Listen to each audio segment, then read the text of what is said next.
ডাক্তারি পেশা তো কলঙ্ক কম কামায়নি। ইতিহাসের ডাক্তারেরা যারা জীবন নয় মৃত্যুর দূত হিসেবেও কাজ করছে। নাজি কনসেন্ট্রেশন ক্যাম্পে ডাক্তারেরা কাজ করতো। সাবসিকুয়েন্ট নুরেমবার্গ ট্রায়ালে 23 জন অভিযুক্তের মধ্যে 20 জনই ছিল ডাক্তার।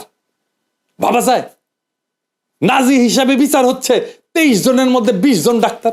মৃত্যুদূত সেই ডাক্তার জোসেফ মেঙ্গেলের কথা আমরা জানি। সে কনসেন্ট্রেশন ক্যাম্পে পেট্রোল থেকে শুরু করে হেন কেমিক্যাল নাই যা বন্দীদের শরীরে পুষ না করতো গবেষণার নামে।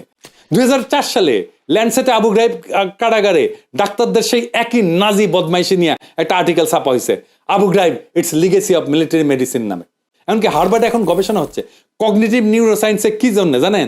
যারা আমেরিকান রাষ্ট্রের বিরুদ্ধে যুদ্ধ ঘোষণা করছে তারা দৈহিক আর মানসিক অত্যাচারে ঠিক কোন পর্যায়ে গিয়ে ভেঙা পড়তে পারে তার ব্রেন ম্যাপিং করা। কি ভয়ানক অবস্থা।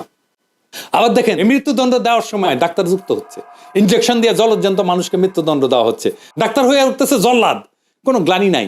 একজন ডাক্তার তো এই কাজ করতেই পারে না, এটা মেডিকেল এথিক্সের বাইরে। সে ডাক্তার হিসেবে তার শপথ ভঙ্গ করতেছে, কারণ সে তো জীবন বাঁচায়, সে জীবন নেয় না।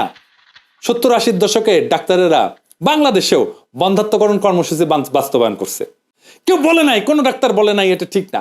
তৃতীয় বিশ্বের কোটি কোটি সক্ষম পুরুষ নারীকে বন্ধ করে দিছে ডাক্তাররা নিজেরা নিজের হাতে। জ্ঞানের কি ধ্বংসাত্মক ব্যবহার।